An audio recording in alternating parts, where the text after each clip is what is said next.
Alors, le corrigé du numéro 19, page 229, qui ressemble beaucoup à l'exemple qu'on a fait dans le cours.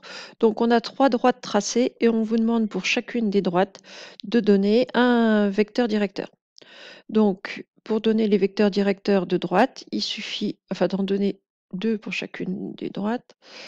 Donc, il suffit de se placer sur la droite et puis de tracer des vecteurs en suivant la droite. C'est comme ça que vous serez sûr, vous aurez moins le risque de vous tromper. Donc on peut par exemple, alors on voit rien du tout là, mais voilà, pour la droite D1, ce vecteur-là, il est tout à fait directeur. Donc je vais l'appeler pour D1. On va prendre U1 qui va avoir pour coordonnées donc 3, 1. Et puis il m'en faut un deuxième.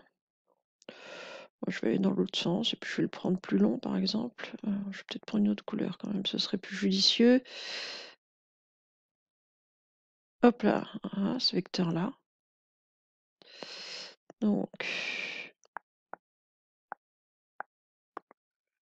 qui lui va avoir pour coordonnées, alors 1, 2, 3, 4, 5, moins 6, moins 2. Donc, moins 6, moins 2. On pourra remarquer au passage que les deux vecteurs sont bien collinéaires, hein.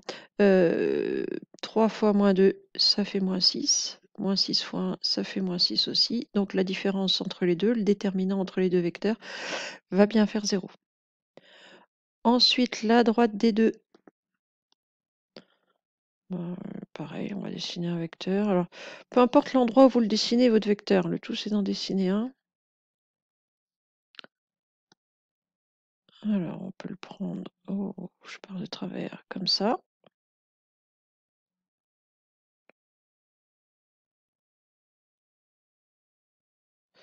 Donc, dans ce cas, il a pour coordonnées 1,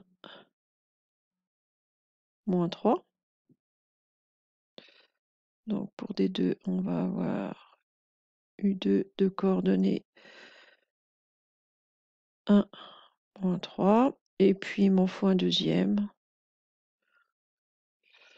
Alors, je peux prendre dans l'autre sens, par exemple. Je pars d'ici, je vais aller jusque là. Donc, je vais avoir ici moins 2 et 1, 2, 3, 4. Ça doit être 6 normalement si tout va bien. Donc, moins 2. Oh. Mon logiciel fait des drôles de choses. Donc, moins 2, 6. Et enfin, pour la droite des 3, alors la droite des 3, elle est verticale. Donc, à peu près n'importe quel vecteur qui ne fait pas de décalage horizontal, c'est-à-dire avec 0 en abscisse, va faire l'affaire. Donc, on peut prendre voilà, lui par exemple, 0, moins 2, moins 2. Et puis un deuxième, on peut en prendre un qui monte. Allez, voilà, 0,3, et ça ira bien. Du moment que vous avez mis un 0 en abscisse, c'est un vecteur directeur de D3. Voilà, c'est tout pour cet exercice, pas très compliqué, qui ressemble beaucoup à l'exemple du cours.